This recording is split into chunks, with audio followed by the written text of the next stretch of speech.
that you've been strengthening your body in an integrated way, now let's look at ways to specifically strengthen the elbow in an isolated manner. Okay. The first exercise I'd like to show you, you may have seen it before, is just wrist extension. You basically hold a dumbbell on the end of your wrist and you extend straight back. This is strengthening all the extensor muscles of the forearm. Then you're going to flip your hand over and you're going to do wrist flexion.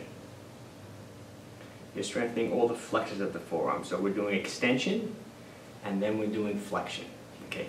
The next thing I'd like people to do is I'd like to do some type of pronation and supination. Basically that means pronation means that your palm is facing away from your bicep. Supination means your palm is facing towards your bicep.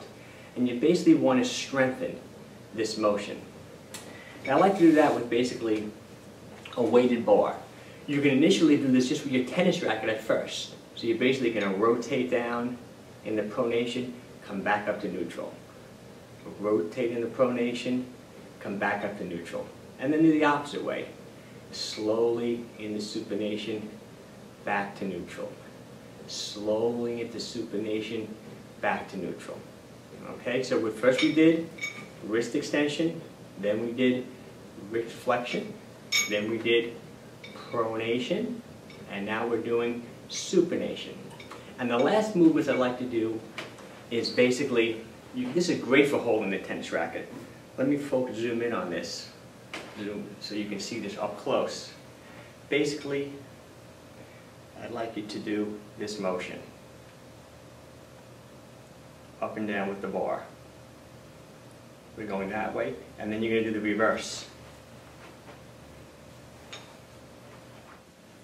The last part of the program is I'd like you to do an isolated, integrated type movement. What that means is that you're going to be using your whole body, but at the same time you're going to be emphasizing and isolating the muscles in your arm and in your elbow. Okay? This term, isolated integration, was created by a guy named 𝘾𝙬𝙍, who's a real famous physical therapist. I met him on seminars. He's a wonderful guy, and this is a really ingenious way of strengthening the whole body, yet isolating certain parts of the body. Okay. What I'd like you to do is to take one of these bands, and I want you to simulate the backhand swing, but at the same time, you're going to be emphasizing the muscles in the elbow. So you're going to be doing a backhand and rotating, doing a backhand and rotating. So see what we're doing? We're working the entire body, and at the same time we're emphasizing the muscles of the elbow. And you should really do this both ways. Okay, so that's what we mean by isolated integration.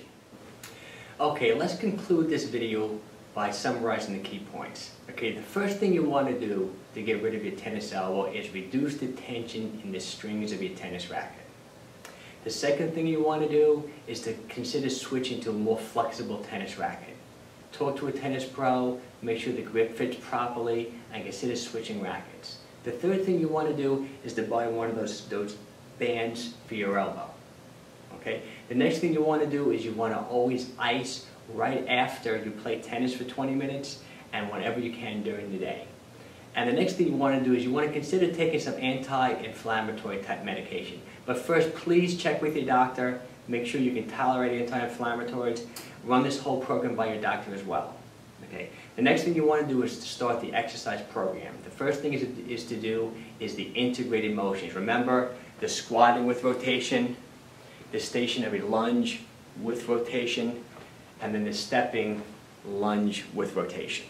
Okay. The next thing you want to do is you want to do more of the isolated exercise. Remember, first we did wrist extension, then we did wrist flexion, then we did wrist pronation, then supination. Okay.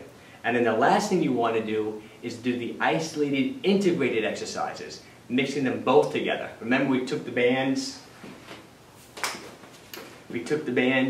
and we simulated a backhand swing. Okay. Now let's talk about how much of these exercises you should do. Okay. In the beginning, I recommend you just do something like maybe one set of 10 repetitions, maybe 2-3 times per week. Once you're comfortable with that, I'd get up to maybe 20 repetitions, 2 or 3 sets, maybe 3 days per week. Okay. I hope you enjoyed this video. Okay, if you have any questions or comments, please submit them to me. And if you have any other questions or if you're interested in having some more information like this, please let me know.